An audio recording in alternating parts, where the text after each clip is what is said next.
This is the story of Little Red Riding Hood. Little Red Riding Hood lived in a cottage by a wood. One day her mother said, "Your grandma is ill. Please take this basket of cakes and fruit to her." So Little Red Riding Hood set off with the basket, wearing her red cape. "Don't talk to strangers, especially not to wolves," her mother called. "Bye, Mummy." Little Red Riding Hood walked through the wood. The trees were tall and made scary shadows. You farted? Yeah. Suddenly, a wolf jumped up. "Hello," growled the wolf. "Where are you going?" "I'm taking some cakes and fruit to my grandma," said Little Red Riding Hood. "Ooh, what a sweet child you are," said the wolf. "Why not pick your grandma some flowers too?" With that, the big bad wolf ran off, leaving Little Red Riding Hood happily picking some flowers. Little did she know, the wolf had raced ahead to Grandma's house. What's he going to do? I know. When he arrived, the wolf knocked softly on the door. There's Grandma. There's the grandma. Knock softly on the door. Knock. "Let me in, Grandma," he called. "I brought you some cakes and fruit. It's me, Grandma." But Grandma was not silly. "That's not Little Red Riding Hood's voice," she said. Quickly, she made her bed and hid in her wardrobe. "Grandma!" The wolf burst into the cottage, but Grandma was nowhere to be seen. So he dressed himself in her nightgown and bed cap and got into bed. "Grandma, it's me." Soon, Little Red Riding Hood knocked at the door. "Give me a knock." "Come in, dear," snarled the wolf in his nicest voice.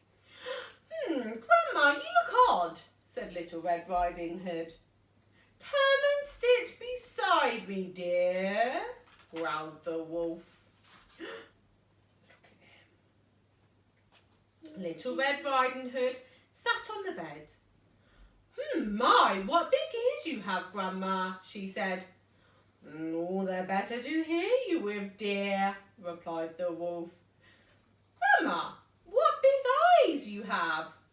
"All the better to see you with, dear." "And your teeth are just huge," said Little Red Riding Hood. "All the better to eat you with," said the wolf, and he pounced. Bang, bang, bang. Little Red Riding Hood screamed loudly, "Ah!" and ran away. The wolf leapt after her, but suddenly there was banging at the door.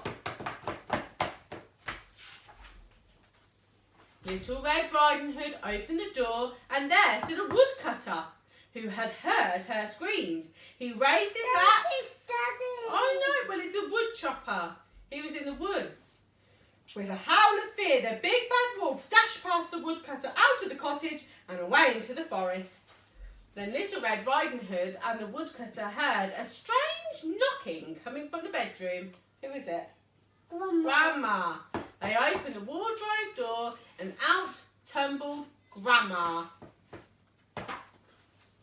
Oh, what can you see on here? Cupcakes. Yum. Yummy. "This is a cause for celebration," said Grandma. It So looks she- like ice cream. It does look a little bit like ice cream. Look, Mimi. So she put the kettle on and laid the table. They all sat down to tea and cakes. Rub our tummies. Yummy! Never again did Little Red Riding Hood talk to strangers. And as for the wolf, he kept well away from little girls, especially those wearing red capes. The end. Is that good night? Yeah. Good night.